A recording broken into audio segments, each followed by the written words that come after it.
Israel আমাদের ভাই বোনদেরকে, ইভেন নবজাতক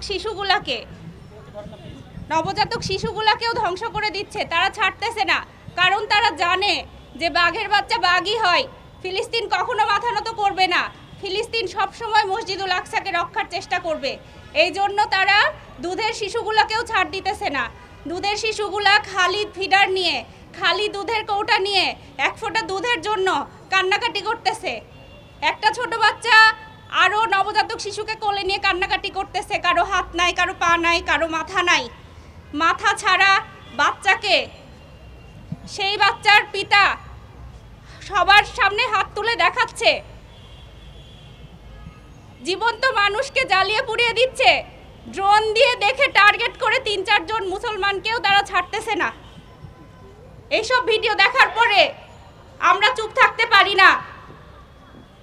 অন্যায় করা এবং অন্যায় সহ্য করা দুইটাই সমান।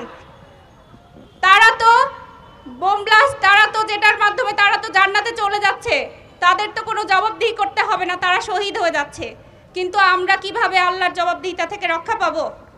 আমরা কি করছি তাদের জন্য? আমাদের সেই জবাবদিহিতা থেকে রক্ষা পাওয়ার জন্য আমাদের কি করা উচিত? আমাদের ইসরায়েলি পণ্য বয়কট করা উচিত। সবাই অনেকে বলে আমি একা বয়কট করে কি হবে, এবং দিন শেষে কোক খাই, স্প্রাইট খাই, পেপসি খাই। কিন্তু আমাদের মনে রাখতে হবে 100 টাকা থেকে 1 টাকা চলে গেলে 99 টাকা থাকে, সেখানে কিন্তু 100 টাকা থাকে না। এই জন্য আমরা প্রত্যেকে যদি নিজ নিজ দায়িত্ব থেকে ইসরায়েলি প্রোডাক্টগুলো সার্চ করে সেগুলোর বিকল্প আমাদের বাংলাদেশি পণ্য ব্যবহার করি, তাহলে তাদের অনেক লস করব।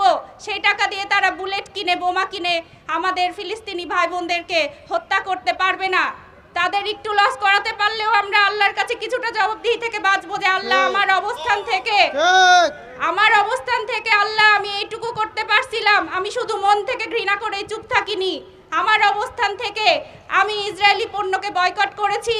আল্লাহ, আমরা আজকের এই 7 এপ্রিল ওয়ার্ল্ড হেলথ ডেতে আমরা আজকে ফিলিস্তিনের সাথে আমরা সব ডাক্তার, ঢাকা মেডিকেল, অন্য সারা দেশের সব মেডিকেলের সব ডাক্তার, ইন্টার্ন চিকিৎসক এবং আমাদের যে মেডিকেল ছাত্রছাত্রীরা, আমরা সবাই ফিলিস্তিনের পক্ষে সেই আজকের গ্লোবাল স্ট্রাইকে একাত্মতা পোষণ করছি এবং ইসরায়েলের বিরুদ্ধে আমাদের তীব্র ঘৃণা এবং প্রতিবাদ জানাচ্ছি।